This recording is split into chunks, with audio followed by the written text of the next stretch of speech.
محترم ناظرین السلام علیکم۔ آج پھر میں اپنے کمرے میں دروازہ بند کر کے زاروں قطار رو رہی تھی۔ میرے رونے کی آوازیں باہر اماں تک جا رہی تھیں۔ اماں میرے رونے کی آواز سن کر میرے کمرے کا دروازہ کھٹکھٹا رہی تھی کہ نادیہ بیٹا دروازہ کھول لو اور ہماری بات ماننے کے لیے تیار ہو جاؤ۔ میں اماں کی بات بھلا کیسے مانتی، کیونکہ اماں اور بھائی مل کے میری شادی مجھ سے 10 سال بڑے آدمی سے کروانے جا رہے تھے، جو پہلے ہی شادی شدہ اور 2 بچوں کا باپ تھا۔ میری ابھی عمر ہی کیا تھی، ابھی میں پورے 20 سال کی بھی نہ ہوئی تھی کہ بھائی کو ابھی سے میری شادی کی اتنی جلدی تھی۔ کیا میں بابا کے بعد بھائی پر اتنا بڑا بوجھ بن گئی تھی کہ اب وہ جلد سے جلد وہ بوجھ اتارنے کی کوشش کر رہے تھے؟ میں نے اماں کو رو رو کر کافی دفعہ سمجھایا تھا، پر اماں جان بھائی کی ہی سائڈ لے رہی تھیں کہ لڑکا کافی امیر ہے، تم وہاں پر کافی خوش رہو گی۔ اماں کو یہ بات بالکل بھی سمجھ نہیں آ رہی تھی کہ امیری غریبی تو آنے جانے والی چیز ہوتی ہے، پیسہ کس کے پاس ٹکتا نہیں ہے۔ یہ بات بھائی بالکل بھی نہیں سمجھ رہے تھے۔ وہ آدمی جو مجھ سے 10 سال بڑا تھا، جس کے ساتھ بھائی میری شادی کروانے کے لیے جا رہا تھا، وہ بھائی کا بہت اچھا دوست تھا۔ اس کی بیوی کا انتقال 3 سال پہلے ایک روڈ حادثے میں ہو چکا تھا، اور وہ اپنے چھوٹے بچوں کے لیے اب شادی کرنی چاہتا تھا۔ وہ اپنی بیوی سے بے انتہا محبت کرنا چاہتا تھا، کیونکہ اس کو دوسری شادی کرنے کا کوئی بھی شوق نہیں تھا۔ بس وہ اپنے بچوں کے لیے ایک آیا لانا چاہتا تھا جو اس کے بچوں کو سنبھال سکے۔ بھائی اور اماں صرف اس کی دولت دیکھ کر لالچ میں آ چکے تھے کہ شاید میں اس آدمی سے شادی کروں گی تو ساری دولت اماں اور بھائی کو لا کر دے دوں گی۔ میں ایسی لڑکی بالکل بھی نہیں تھی، مجھ میں پیسے کا ذرا بھی لالچ نہیں تھا، پر میں اس آدمی سے شادی کرنا بھی نہیں چاہتی تھی، کیونکہ میں اپنے کالج کے ایک پرانے دوست نواز سے بے انتہا محبت کرتی تھی اور اسی سے شادی کرنا چاہتی تھی۔ بھائی کو بھی نواز کے بارے میں معلوم تھا، پر نواز بھائی کو بالکل بھی پسند نہیں تھا۔ بھابھی جب بھی نواز کو کہیں سے دور آتے ہی دیکھتے تو ان کے چہرے کا رنگ اڑ جایا کرتا تھا۔ نواز مجھے اکثر بتاتا رہتا تھا کہ تمہارا بھائی مجھے اکثر ایسے دیکھتا ہے جیسے ابھی مجھے قتل کر ڈالے گا۔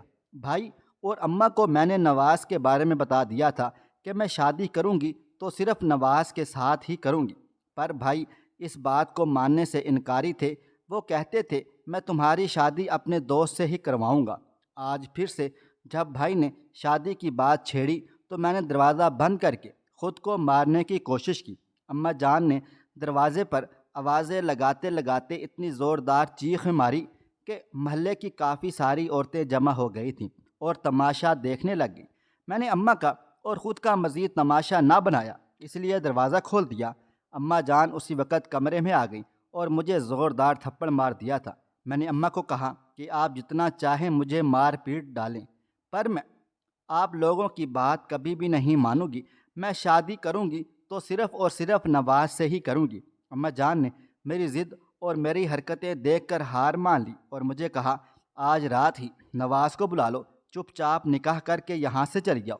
میں مزید تمہیں اس گھر میں برداشت نہیں کر سکتی ہوں۔ تم جو میری اور بھائی کی عزت نہیں رکھ سکتی، ہمارا کہنا نہیں مان سکتی، تو تمہاری ہمیں کوئی بھی ضرورت نہیں ہے۔ آج کے بعد تم سے ہر رشتہ ختم کرتی ہوں۔ میں تمہاری ماں نہیں ہوں اور نہ ہی تم میری بیٹی ہو۔ میرے گھر سے رخصت ہو کر چلی جاؤ اور آئندہ کبھی بھی میرا دروازہ پلٹ کر نہ دیکھنا۔ اماں جان کی یہ بات سن کر مجھے بہت زیادہ دکھ ہو رہا تھا کہ لڑکیوں کو بھی اپنی پسند کی شادی کرنے کا حق ہوتا ہے، تو اماں مجھے اس طرح کیوں کہہ رہی تھی؟ میں نے یہی سوچ کر نواز کو بلا لیا کہ آج اماں جان ناراض ہیں، کچھ وقت کے بعد خود ہی راضی ہو جائیں گی، بس ایک بار نواز سے میری شادی ہو جائے گی۔ اماں نے بھائی سے بھی بات کر لی تو بھائی جان نے بھی اپنا ہر تعلق مجھ سے ختم کرنے کا فیصلہ کر لیا تھا اور کہا جلد سے جلد اپنے عاشق کو بلا لو اور ہمارے گھر سے رخصت ہو کر چلی جاؤ۔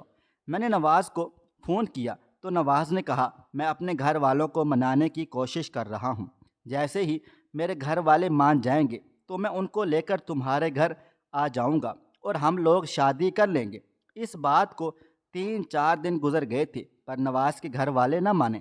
بھائی جان نے بھی اپنے دوست کو انکار کر دیا تھا کہ میری بہن رشتے کے لیے نہیں مان رہی ہے، تم کہیں اور لڑکی دیکھ لو، تو اس نے بھی دوسری جگہ رشتہ پکا کر لیا، پر نواز ابھی تک نہ آیا۔ مجھے اب فکر کھائے چلی جا رہی تھی کہ پتہ نہیں نواز مجھے دھوکہ تو نہیں دے گا یا پھر شادی سے انکار تو نہیں کرے گا۔ اگر نواز نے ایسا کیا تو میں اپنی ماں اور اپنے بھائی کی نظروں سے نظریں ہی نہ ملا پاؤں گی۔ مجھے اپنی محبت پر پورا یقین تھا جو اب مجھے ٹوٹتا ہوا نظر آ رہا تھا۔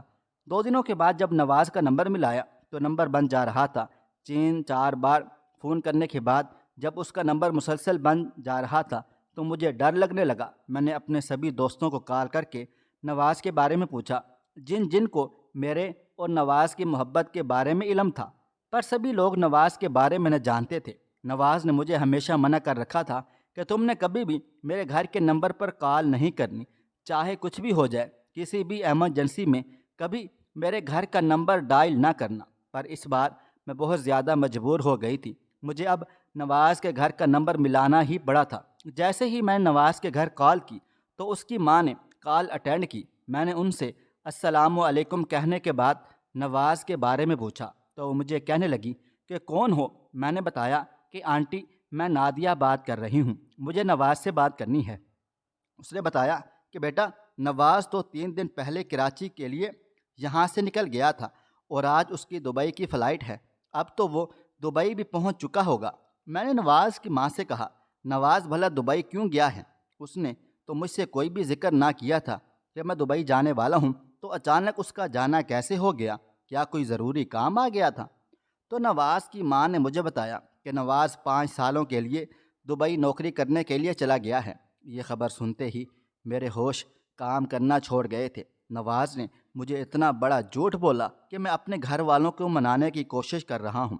جیسے ہی میرے گھر والے راضی ہو جائیں گے میں تمہارے گھر ان کو لے کر آ جاؤں گا اور ہم فوراً ہی نکاح کر لیں گے۔ نواز تو دبئی جانے کی تیاری کر رہا تھا، اس لیے وہ ٹال مٹول کر رہا تھا اور اب میں ٹوٹ کے بکھر گئی تھی۔ نواز نے میری محبت کا مذاق بنا کر رکھ دیا تھا۔ میں اپنی امی اور اپنے بھائی کو کیا منہ دکھاؤں گی؟ اور اب یہ سوچ کر مجھے بہت ہی زیادہ ڈر لگ رہا تھا، کیونکہ بھائی نے اپنے دوست جن کے ساتھ پہلے وہ میرا رشتہ کرنے جا رہے تھے ان کو بھی انکار کر دیا تھا۔ میں اب نواز کے دھوکے کے بارے میں سوچ کر دن رات روتی رہتی تھی، کیونکہ میرے پاس اب رونے کے علاوہ کچھ بھی نہ بچا تھا۔ بھائی نے میری پڑھائی بھی چھڑوا دی تھی اور میرا ہمیشہ کے لیے گھر سے باہر جانا بھی بند کر دیا تھا، کیونکہ میں نواز سے ہمیشہ ہوٹلز اور کیفے وغیرہ میں ملتی رہتی تھی، تو بھائی کو ان چیزوں سے سخت نفرت تھی، اس لیے انہوں نے میرا گھر سے باہر جانا بند کر دیا تھا۔ میں نواز کے بارے میں ابھی اماں جان کو بتانے ہی والی تھی کہ جب پڑوس کی ایک عورت سے اماں جان کو پتہ چل گیا کہ رضیہ کا بیٹا تو دبئی نوکری کرنے کے لیے چلا گیا ہے۔ رضیہ نواز کی ہی ماں کا نام تھا۔ اماں اس کو اچھی طرح سے جانتی تھی۔ اماں میرے پاس اسی وقت آئی اور کہنے لگی کہ پڑوس کی عورت مجھے کیا کہہ کر گئی ہے۔ میں نے اماں جان کو سب کچھ سچ مچ بتا ڈالا تھا کہ ہاں اماں جان، نواز یہ ملک چھوڑ کر یہاں سے چلا گیا ہے، اس نے مجھے بہت بڑا دھوکہ دے دیا ہے۔ مجھے نہیں معلوم تھا کہ نواز مجھ سے شادی نہیں کرے گا۔ نواز نے مجھ سے بہت سارے وعدے کیے ہوئے تھے اور اب میں ان وعدوں کو سچ سمجھ لیا تھا۔ اب آپ لوگ یہاں جہاں پر بھی چاہیں گے میں شادی کرنے کے لیے تیار ہوں۔ اماں نے میرے گال پر ایک بہت ہی زوردار تمانچہ دے مارا کہ تم نے اس دھوکے باز کے چکر میں میری اور اپنے بھائی کی عزت کو مٹی میں ملا دیا ہے۔ تم نے ہم دونوں کی عزت کے بارے میں ذرا بھی نہ سوچا۔ مجھ بیوہ کے بارے میں تو ذرا سا سوچ لیتی کہ میں محلے داروں کے آگے کیسے اپنا سر اٹھا کر چلوں گی۔ اب تو سب کو پتہ چل چکا ہے کہ تمہارا رشتہ 1-2 دن میں نواز کے گھر سے آنے والا ہے۔ اب بھلا میں کیا جواب دوں گی محلے داروں کو؟ کہیں پہ منہ اٹھانے کے قابل نہیں چھوڑا تم نے مجھے۔ جس طرح تم نے اپنی اور میری بدنامی کروا دی ہے پورے محلے میں، اب کہیں سے بھی تمہارا رشتہ آنے سے رہا۔ اب بیٹھی رہو ساری عمر۔ اب جب تک تمہارے بھائی کو یہ پتہ چلے گا کہ نواز یہ ملک چھوڑ کر چلا گیا ہے تب پتہ نہیں کیا سے کیا ہو جائے گا، کیونکہ میرے کہنے پر ہی وہ مانا تھا اس شادی کے لیے۔ اب میں بھلا اس کو کیا جواب دوں گی؟ اماں جان کی یہ ساری باتیں سن کر تو مجھے بھائی سے بہت زیادہ ڈر لگ رہا تھا، کیونکہ میرا بھائی پہلے ہی بہت سخت مزاج کا تھا اور اس شادی سے راضی ہی نہیں تھا۔ اماں نے ہی اس کو کہا تھا کہ جو نادیہ چاہتی ہے ویسا ہی کرو۔ اب بھلا کیا ہو سکتا ہے، اس کی یہ پسند ہے تو ہمیں اس کو کسی کے ساتھ رخصت کرنا تو ہی ہے۔ بھلا ہی ہم جہاں چاہتے ہیں وہاں نہ ہی صحیح، جہاں یہ چاہتی ہے اس کی شادی وہیں پر ہو جائے، پر اب کچھ بھی نہیں ہو سکتا تھا۔ بھائی کا غصہ مجھے برداشت کرنا ہی تھا۔ شام کو جیسے ہی بھائی گھر آیا تو میرا دل زور زور سے دھک دھک کر رہا تھا۔ اماں تو اب اسے بتا ہی دے گی۔ بھائی نے آتے ہی ماں سے کھانا مانگا، کیونکہ بھائی جان مجھ سے بات چیت نہیں کیا کرتے تھے۔ جب سے نواز کے ساتھ شادی کرنے پر راضی ہوئے تھے، تب سے میرے ساتھ بات چیت مکمل طور پر بند کر دی تھی۔ بس یہی کہتے تھے کہ جلدی سے نواز کو بلاؤ، وہ آئے تو تمہارا نکاح کر دوں اور تم یہاں سے چلی جاؤ۔ میرا تم سے اب کوئی بھی تعلق نہیں ہے۔ ہم دونوں کا ہر رشتہ آج کے بعد ختم ہے۔ بات چیت کرنا بالکل بند کر ڈالی تھی۔ اماں نے جیسے ہی بھائی کے سامنے کھانا رکھا اور کھانا رکھتے ہی اماں اپنی باتوں میں کھل گئی کہ بھائی کو بتا دیا کہ بیٹا اب نادیہ کا کہیں اور رشتہ دیکھنا شروع کر دو۔ ایسا کہنا تھا کہ بھائی نے اسی وقت اماں سے پوچھا کیوں نواز نہیں آ رہا؟ اماں نے کہا نہیں بیٹا، وہ تو ملک چھوڑ کر بھاگ گیا ہے۔ ایسا کہنا تھا کہ بھائی غصے سے تب کے لال سرخ ہو گئے تھے اور اسی وقت کھانا اٹھا کے نیچے پھینک دیا دھڑام کر کے۔ جب پلیٹیں زمین پر گری تو میں بہت زیادہ ڈر گئی تھی۔ بھائی بول رہے تھے مجھے تو پہلے دن سے ہی پتہ تھا کہ وہ لڑکا ٹھیک نہیں ہے، پر آپ لوگوں نے میری ایک نہ مانی۔ میں اپنے دوست کے ساتھ جب رشتہ کرنا چاہتا تھا تب آپ لوگ مانے نہیں۔ اب میرا آپ لوگوں سے کوئی واسطہ تعلق نہیں ہے۔ جہاں آپ لوگ چاہیں وہی رشتہ کرو، میں اس معاملے میں اب کچھ بھی نہیں بولوں گا۔ بھائی غصے ہو کے اسی وقت گھر سے باہر نکل گئے تھے۔ اماں جان بھی رونے بیٹھ گئی تھی کہ میری وجہ سے بھائی بہت زیادہ غصے ہوئے اور انہوں نے کھانا بھی نہ کھایا تھا۔ میں نے بھی دروازہ بند کر کے اس دن آنسوؤں کی ندیاں بہا ڈالی تھی۔ میں جتنا رو سکتی تھی، جتنی دعائیں مانگ سکتی تھی، اللہ تعالیٰ سے مانگ لیں کہ اللہ تعالیٰ میرے لیے کوئی نہ کوئی رشتہ بھیج دے اور میں اس گھر سے رخصت ہو کر چلی جاؤں، کیونکہ اب میں اپنی اماں اور اپنے بھائی دونوں پر بوجھ بن چکی تھی۔ وہ لوگ مجھے اپنی ذمہ داری نہیں بلکہ بوجھ سمجھ کر ہی اپنے سر سے اتارنا چاہتے تھے۔ مجھ سے غلطی ہوئی تھی کہ میں نے نواز کو پسند کر لیا تھا، پر مجھ سے کوئی گناہ تو نہیں ہوا تھا جس کی سزا مجھے یہ لوگ اتنی بڑی دے رہے تھے کہ مجھ سے اپنا سارا تعلق ہی ختم کر رہے تھے۔ ہمارے گھر کا ماحول اب بہت ہی زیادہ بدل چکا تھا۔ بھائی اور اماں کے چہروں پر ایک دم خاموشی چھا گئی تھی۔ ان کا بھی کوئی قصور نہ تھا، کیونکہ میری وجہ سے ان کی محلے داروں اور رشتہ داروں میں بہت زیادہ بدنامی ہو چکی تھی۔ میں دن رات روتی رہتی تھی۔ ایک دن ہمارے دروازے پر ایک فقیر آیا۔ اس نے آتے ہی کھانے کی صدا لگائی۔ میں نے اپنے لیے کھانا ابھی سامنے رکھا ہی تھا کہ میں نے فقیر کی صدا سن کر وہ کھانا فقیر کو دینے کے لیے چلی گئی تھی۔ میں نے سوچا کہ شاید اللہ پاک میری اسی نیکی سے خوش ہو جائیں اور میرے لیے کوئی رشتہ بھیج دیں۔ میں نے اس فقیر کو بولا جو بہت ہی نوجوان اور خوبصورت تھا۔ میں نے کہا فقیر یہ کھانا لے لو اور میرے لیے ڈھیر ساری دعا کیا کرو کہ اللہ پاک میری دعائیں قبول کر لے۔ اور اس نے مجھے کہا تم مجھے بھوکے کو کھانا کھلا رہی ہو، اللہ پاک تمہاری دعا ضرور قبول کریں گے۔ میں 3 دن کا بھوکا ہوں، اللہ پاک تمہاری دعا ضرور قبول کر لے گا۔ میں فقیر سے ابھی دروازے پر بات کر ہی رہی تھی کہ جبھی ہمارے محلے کی ایک لڑکی جس کے ساتھ میں اپنے دل کی ہر بات بول لیا کرتی تھی، وہ سامنے ہی اپنے دروازے پر کھڑی سبزی والے سے سبزی وغیرہ لے رہی تھی۔ مجھے فقیر کے ساتھ باتیں کرتا دیکھ کر اسی وقت میرے دروازے تک میرے پاس آ گئی اور کہنے لگی نادیہ کیا بات ہو رہی ہے؟ میں نے کہا کچھ نہیں، بس فقیر سے دعا کروا رہی ہوں کہ اللہ پاک جلدی سے میری دعا قبول کر لے۔ شمیم کو میرے اور نواز کے بارے میں سب کچھ معلوم تھا اور اس کو میرے گھر کے ماحول کا بھی سب کچھ پتہ تھا۔ شمیم میرے بھائی کو بہت زیادہ پسند کیا کرتی تھی اور میرے بھائی سے شادی کرنا چاہتی تھی، اس لیے وہ ہمارے گھر زیادہ تر آتی جاتی رہتی تھی۔ اماں تو اس کی سے خاص بنتی نہ تھی، کیونکہ اماں کو شمیم بالکل بھی پسند نہ تھی، پر شبانہ میرے پاس اکثر بیٹھنے کے لیے آ جایا کرتی تھی۔ اسی وجہ سے کسی نہ کسی بہانے وہ بھائی کو دیکھ سکے۔ فقیر جب وہاں سے چلا گیا تو شمیم مجھے کہنے لگی نادیہ کیا سوچ رہی ہو؟ میں نے شمیم کو کہا یار یہی سوچ رہی ہوں کہ اللہ شاید اس فقیر کی دعا قبول کر لے۔ شمیم کہنے لگی اللہ پاک اس فقیر کی دعا کیوں نہیں قبول کرے گا؟ یہ فقیر ہی ہے ہی اتنا پیارا، کتنا خوبصورت نوجوان فقیر ہے۔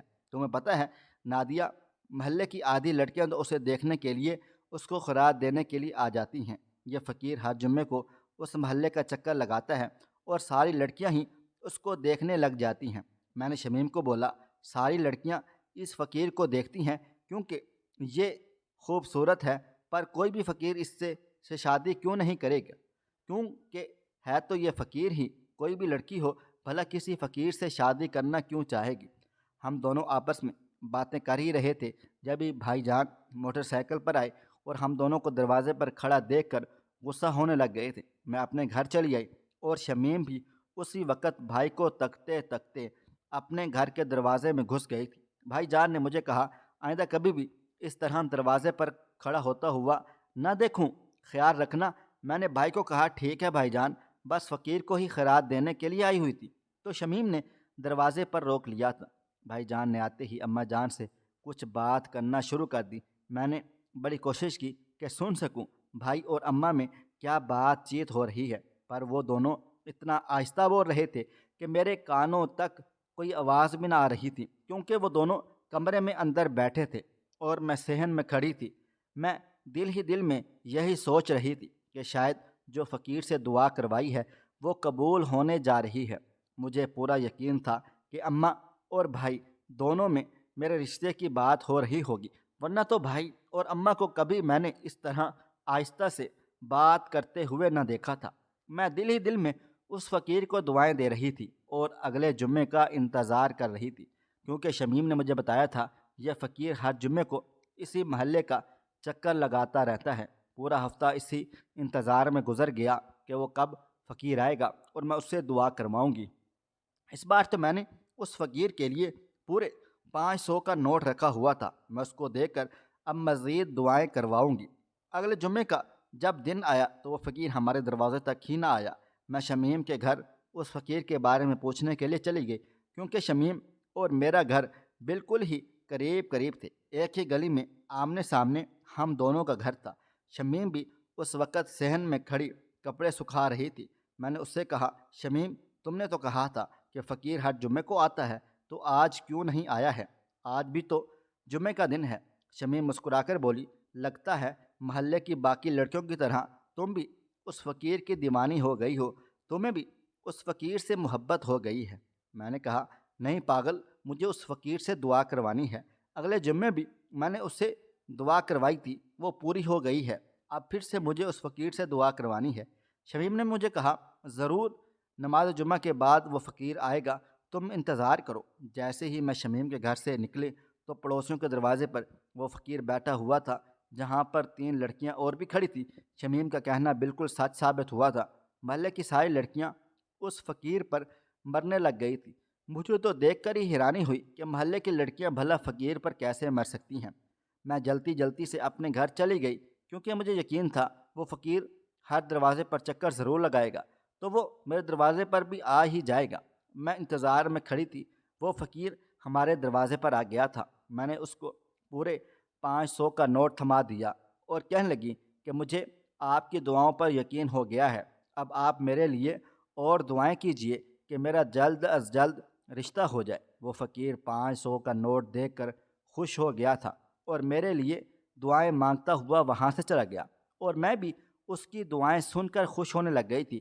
اب فقیر کی دعاؤں کے بعد اماں اور بھائی دونوں کا رویہ میرے ساتھ کافی حد تک اچھا ہو گیا تھا۔ اس بات کو تقریباً 2 مہینے گزر گئے تھے تو وہ فقیر ہمارے محلے میں نہ آیا۔ مجھے کافی فکر رہتی تھی کہ آخر وہ فقیر کہاں چلا گیا، جس کی دعائیں اتنی اثردار تھیں کہ میں شمیم سے اس فقیر کے بارے میں اکثر پوچھا کرتی تھی تو وہ کہتی تھی، یار تم نہیں، محلے کی ساری لڑکیاں پریشان ہیں، اللہ کرے وہ فقیر ہمیں نظر آ جائے۔ شمیم کی تو مذاق کرنے کی عادت تھی، اس لیے جب بھی وہ بات کرتی تو مذاق میں شروع ہو جایا کرتی تھی۔ ایک دن میں اماں کے ساتھ بیٹھی ہوئی تھی، جب اماں مجھ سے یہ شکایت کر رہی تھی کہ بیٹی، آج کل تیرے رشتے کے لیے تیرا بھائی اور میں بہت زیادہ پریشان ہیں، اگر تم وہ رشتہ نہ ٹھکراتی تو آج عیش و عشرت کی زندگی گزار رہی ہوتی۔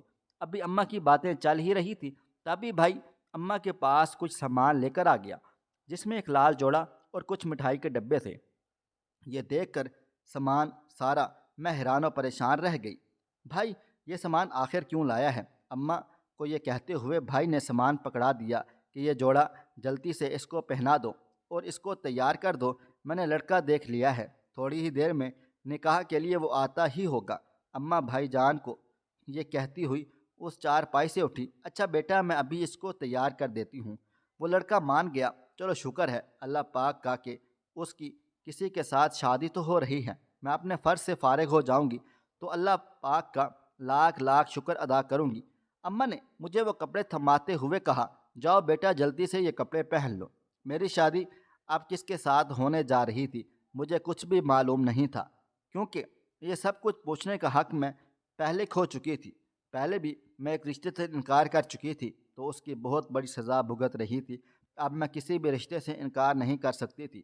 میں نے تو اب یہ سوچ لیا تھا کہ 2 کیا 4 بچوں کا باپ بھی ہوگا، تب بھی میں چپ چاپ کر کے شادی کر ہی لوں گی۔ اماں اور بھائی اس شادی سے بہت زیادہ خوش تھے، اس لیے مجھے لگ رہا تھا کہ شاید اس بار پہلے سے بھی زیادہ اچھا رشتہ بھائی میرے لیے لائے ہوں گے۔ تھوڑی دیر میں چند لوگ ہمارے گھر تشریف لے کر آ گئے تھے تو بھائی جان نے ان سے سلام دعا کے بعد چائے اور کھانے وغیرہ کا پوچھا۔ اماں جان نے ان لوگوں کے لیے کھانا بنا کے رکھا ہوا تھا، کیونکہ وہ لوگ کوئی زیادہ نہیں تھے، بس کوئی 8-10 لوگ ہی تھے، جن میں صرف مرد حضرات ہی تھے، کوئی عورت شامل نہ تھی۔ اماں جان نے مجھے ہلکا پھلکا سا تیار کیا، جس کے بعد بھائی اور اماں مجھے ان کے سامنے لے گئے جہاں پر میرا ہونے والا شوہر اور باقی مہمان بیٹھے ہوئے تھے۔ بس مولوی صاحب کا انتظار تھا۔ مولوی صاحب کے آتے ہی ہمارا نکاح ہو جاتا۔ میں نے ایک نظر اٹھا کر بھی اپنے ہونے والے شوہر کو نہ دیکھا تھا، کیونکہ جیسا بھی تھا اب مجھے یہ شوہر قبول تھا جو میری ماں اور میرا بھائی مجھے دینے کے لیے جا رہے تھے۔ نواز کے دھوکے کے بعد میں اپنی ماں اور اپنے بھائی کو کسی کے لیے بھی منع کرنے کے بارے میں سوچ بھی نہیں سکتی تھی۔ جس وقت میرا نکاح ہو رہا تھا اس وقت مجھے نواز کی بہت زیادہ یاد آئی ہوئی تھی، کیونکہ میں نے نواز سے بہت زیادہ محبت کی تھی۔ میں اپنی ساری زندگی نواز کے ساتھ گزارنے کے ہی خواب دیکھے تھے۔ نواز کی محبت بھلے جھوٹی تھی پر میری محبت بالکل سچی تھی۔ آج اگر نواز میرے ساتھ شادی کر لیتا تو میں زندگی کی خوش قسمت لڑکی خود کو سمجھتی، پر افسوس تھا کہ نواز مجھے دھوکہ دے کر یہاں سے بھاگ کر نکل گیا تھا۔ تھوڑی دیر کے بعد مولوی صاحب آیا جس نے ہمارا نکاح پڑھوا دیا۔ نکاح ہو جانے کے بعد سارے لوگ وہاں سے چلے گئے تھے سوائے میرے شوہر کے۔ کچھ ہی دیر کے بعد اماں جان نے مجھے گلے لگا کر صرف اتنا ہی بولا تھا کہ میری بیٹی مجھے معاف کر دینا، میں نے تمہارے ساتھ اچھا سلوک نہیں کیا تھا۔ میں نے اماں کو کہا کہ اماں جان آپ کی کوئی غلطی بھی نہیں ہے، جو غلطی ہے میری اپنی ہے، میں نے اپنی غلطی کی ہی سزا بھگتنی ہے، آپ کو معافی مانگنے کی کوئی بھی ضرورت نہیں ہے۔ بھائی جان کی آنکھوں میں بھی اس وقت آنسو ہی نظر آ رہے تھے، پر وہ مجھ سے کچھ بھی بول نہیں پا رہے تھے۔ میں نے بھائی کو کہا کہ بھائی میرے دل میں آپ کے لیے کوئی بھی گلہ شکوہ نہیں ہے، ہو سکے تو مجھے معاف کر دیجیے گا۔ میری وجہ سے آپ لوگوں نے بہت ہی بدنامی اٹھائی ہوئی ہے، مجھے اس بات کا بہت زیادہ دکھ ہے۔ اس کے بعد کچھ ہی دیر میں بھائی نے مجھے اور میرے شوہر کو ایک گاڑی میں بٹھا دیا اور وہ گاڑی چلنے لگی۔ مجھے نہیں معلوم تھا یہ گاڑی کہاں جا رہی ہے، کیونکہ چلتے چلتے وہ گاڑی ایک ویران سی جگہ پر ایک جھگے کے آگے جا کر کھڑی ہو گئی تھی، اور میں حیران رہ گئی یہ گاڑی یہاں پر کیوں رکی ہے اور ہم لوگ یہاں پر کیوں آئے ہوئے ہیں۔ میں ابھی یہ سوچ ہی رہی تھی تبھی میرا شوہر گاڑی سے اترا اور مجھے بھی اترنے کے لیے کہا۔ میں اس کے کہنے پر گاڑی سے اتر گئی تو مجھے ایک جھونپڑی میں لے کر چلا گیا تھا، جہاں پر اس نے مجھے بتایا کہ یہی میرا گھر ہے۔ یہ سن کر تو میرے پیروں تلے سے زمین نکل گئی تھی کہ میرے بھائی اور میری ماں نے مجھے ایک جھونپڑی میں رہنے والے سے بیعت دیا ہے۔ کیا وہ لوگ مجھ سے اتنے تنگ آ گئے تھے؟ میں اپنی قسمت پر زار و قطار رو رہی تھی۔ اس جھونپڑی میں اتنا زیادہ اندھیرا تھا کہ مجھے وہاں پر کچھ بھی نظر نہیں آ رہا تھا۔ تھوڑی ہی دیر کے بعد میرا شوہر ایک موم بتی اور ماچس لے کر آیا تاکہ موم بتی جلا کر اس کمرے میں تھوڑی بہت روشنی کر سکے۔ جیسے ہی اس نے ماچس کی تیلی جلا کے موم بتی کو آگ لگائی اور کمرے میں ہلکی سی روشنی ہو گئی تو اس فقیر کو دیکھ کر تو میری جان ہی نکل گئی تھی، کیونکہ وہ فقیر تو وہی فقیر تھا جو ہمارے محلے میں اکثر آتا جاتا رہتا تھا، جس سے میں نے دعا کروائی تھی کہ میری شادی جلد از جلد ہو جائے۔ وہی فقیر جس پر ہمارے محلے کی ساری لڑکیاں مار مٹتی تھیں۔ میں نے اس کو دیکھ کر جیسے ہی سوال کیا کہ تم میرے شوہر ہو تو اس نے کہا ہاں میں تمہارا شوہر ہوں، جس دن تم نے مجھ سے دعا کروانے کے لیے اپنے دروازے پر مجھے روکا تھا، اسی دن تمہارے بھائی نے ہم دونوں کو دیکھ لیا تھا۔ تمہارے بھائی نے مجھ فقیر نہیں بلکہ تمہارا عاشق ہی سمجھ لیا، اور اس نے کہا کہ میں تمہارے لیے ہی وہاں پر آیا ہوا تھا۔ اس نے تمہیں تو کچھ نہ بولا، پر مجھے بہت زیادہ مارا اور کہنے لگا کہ تمہاری ہمت کیسی ہوئی ہمارے دروازے تک آنے کی۔ میں نے اس کو لاکھ سمجھانے کی کوشش کی کہ میں ایک فقیر ہوں اور صرف خیرات لینے کے لیے ہی آیا ہوا تھا، پر اس کو یقین نہ آیا۔ اس نے مجھے اتنا زیادہ خوبصورت دیکھ کر یہی سمجھا تھا کہ میں تمہارا عاشق ہوں، اور بھیس بدل کر تم سے ملنے یہاں پر چلا آ گیا ہوں۔ اس نے میری ایک بات بھی نہ مانی اور پھر مجھے کہا، اگر ایسی ہی بات ہے تو تم میری بہن سے شادی کر لو۔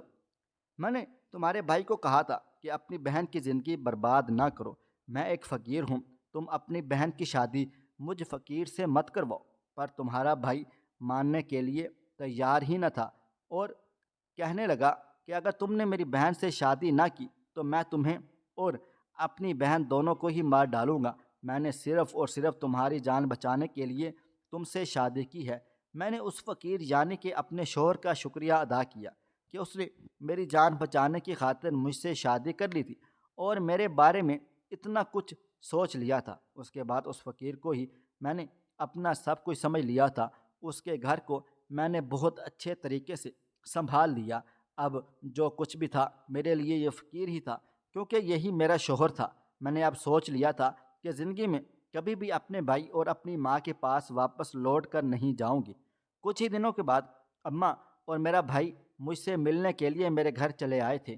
مجھے جھونپڑی میں دیکھ کے اماں جان اور بھائی جان دونوں کی آنکھیں بھر آ گئی تھیں۔ میرے گھر میں کیونکہ کوئی بھی سہولت موجود نہ تھی، ایک کچا سا کمرہ تھا جو بہت ہی پرانا تھا۔ اماں اور بھائی کو احساس ہوا کہ میں ایک جھونپڑی میں نہیں رہ پاؤں گی، اور ان سے بہت بڑی غلطی ہو گئی تھی میری شادی اس فقیر کے ساتھ کروا کر۔ اماں جان نے مجھے واپس اپنے ساتھ چلنے کے لیے کہا کہ میں تمہیں یہاں نہیں رہنے دوں گی۔ مجھے نہیں معلوم تھا کہ تمہاری شادی تمہارے بھائی نے ایک فقیر کے ساتھ کر ڈالی ہے۔ تم میرے ساتھ واپس چلو۔ میں نے اماں جان کو انکار کر دیا کہ اب جیسا بھی ہے یہی میرا گھر ہے، میں اپنے شوہر کے ساتھ ہی رہوں گی، یہاں سے ہرگز بھی نہ جاؤں گی۔ یہ جھونپڑی کچی ہی صحیح، پر اس میں پرسکون بہت زیادہ ہے۔ یہ میرا اپنا گھر ہے۔ بھائی جان نے تو ایک فقیر کو بھی میرا عاشق ہی سمجھ لیا تھا۔ بھائی کو تو مجھ پر ذرا سا بھی یقین نہ آیا تھا۔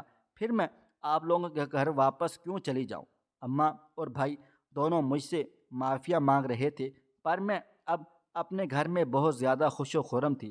اماں اور بھائی دونوں گھر واپس چلے گئے تو میرے شوہر نے میرا شکریہ ادا کیا کہ تم میرے ساتھ اس غریب خانے میں بھی خوش و خرم ہو، مجھے بہت زیادہ خوشی ہوئی ہے۔ میرے شوہر کہہ رہے تھے کہ میں بہت ہی زیادہ خوش قسمت ہوں جو مجھے تم جیسی بیوی مل گئی ہے۔ ہم دونوں کی شادی بھلے ہی ایک غلط فہمی میں ہو گئی تھی، پر ہم دونوں ایک دوسرے کے ساتھ بہت زیادہ خوش و خرم تھے۔ ایک دن میرا شوہر کسی کام کی وجہ سے باہر چلا گیا تھا۔ میں اپنے گھر میں جھاڑو وغیرہ لگا رہی تھی کہ مجھے باہر سے کسی کی آواز سنائی دی کہ 3 دن کا بھوکا ہوں، مجھے کھانا کھلا دو۔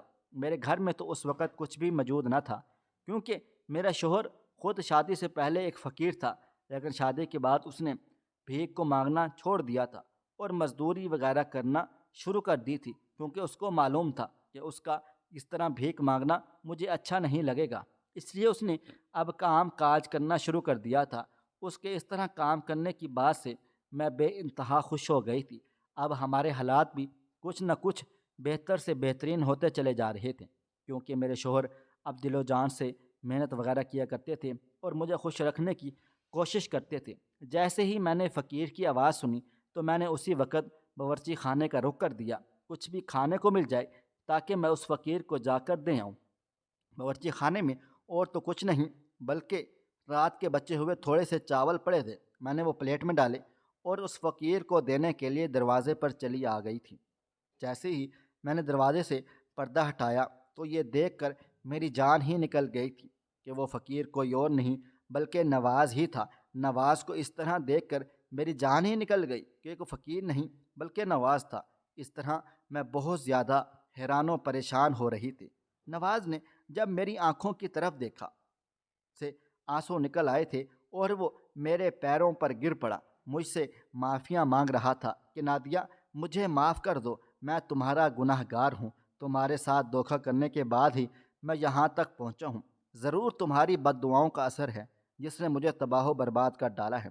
میں نواز کی کوئی بھی بات سننے کے لیے تیار نہ تھی، میں نے اسی وقت دروازہ بند کر لیا اور اپنے گھر اندر واپس آ گئی تھی۔ مجھے یقین نہیں آ رہا تھا کہ نواز آخر اس حالت میں کیسے پہنچ گیا۔ میں اس کی کہانی سننا تو چاہتی تھی پر اس سے بات کرنا بالکل بھی نہیں چاہتی تھی، کیوں کہ مجھے نواز سے سخت نفرت ہو گئی تھی۔ پر نواز کی اس حالت پر مجھے دکھ بہت زیادہ ہو رہا تھا۔ نواز کافی دیر تک میرا دروازہ کھٹکھٹاتا رہا، نادیہ دروازہ کھولو، مجھے معاف کر ڈالو، جب تک تم معاف نہیں کرو گی میں یہاں سے نہیں جاؤں گا۔ اتنی دیر میں میرا شوہر بھی گھر آ گیا تھا۔ اس نے نواز کو اس طرح سے میرے دروازے کو کھٹکھٹاتا دیکھ کر سوال کیا، کون ہو بھائی، کیوں ہمارے دروازے پر بیٹھے ہوئے ہو؟ نواز نے ساری حقیقت میرے شوہر کو بتا ڈالی تھی کہ میں نادیہ سے معافی مانگنا چاہتا ہوں، میں تو اس کا گناہ گار ہوں۔ میرا شوہر اندر گھر میں آ گیا اور مجھ سے پوچھنے لگا کہ یہ لڑکا کون ہے۔ میں نے سب کچھ اپنے شوہر کو سچ سچ بتا ڈالا تھا کہ یہی وہ لڑکا ہے جس کی وجہ سے میری زندگی تباہ و برباد ہو گئی ہے۔ اگر یہ مجھے دھوکہ نہ دیتا تو آج میں اتنی مشکل زندگی اپنے بھائی کے گھر میں نہ گزار کر آتی۔ میں نے کتنی تکلیفیں اور کتنے طعنے سہے اس کی وجہ سے، یہ میں ہی جانتی ہوں اور میرا اللہ، میں اس کو کبھی بھی معاف نہیں کروں گی۔ میرے شوہر نے مجھے کہا تمہیں نواز کو معاف کر دینا چاہیے، کیونکہ اگر نواز اس طرح نہ کرتا تو شاید ہم کبھی بھی ایک نہ ہو پاتے۔ اگر تمہارے دل میں میرے لیے ذرا سی بھی جگہ ہے تو تمہیں نواز کو معاف کر دینا چاہیے۔ میں نے اپنے شوہر کے کہنے پر نواز کو معاف کر دیا تھا اور نواز وہاں سے چلا گیا۔ اس کے بعد میں نے اپنے شوہر کے ساتھ بہت خوشی گوار زندگی گزارنے لگی ہوں۔ خواہش صرف اتنی ہے کہ کچھ الفاظ لکھوں جس سے کوئی گمراہی کے راستے پہ جاتے جاتے رک جائے، اور نہ بھی رکے تو سوچ میں ضرور پڑ جائے۔ دوستو، امید کرتا ہوں کہ آپ کو یہ ہماری کہانی پسند آئی ہوگی۔ کہانی پسند آئی ہو اس ویڈیو کو لائک کریں، کومنٹس کریں، شیئر کرنا بالکل بھی نہ بھولیں، اور ہاں، اگر آپ لوگ اس چینل پر نئے ہیں تو اس چینل کو سبسکرائب ضرور کر لیں اور نوٹیفیکیشن کو ضرور دبا دیں تاکہ آنے والی کہانی سب سے پہلے آپ کو مل سکے۔ ملتے ہیں کل ایک نئی اور دلچسپ کہانی کے ساتھ۔ اللہ حافظ۔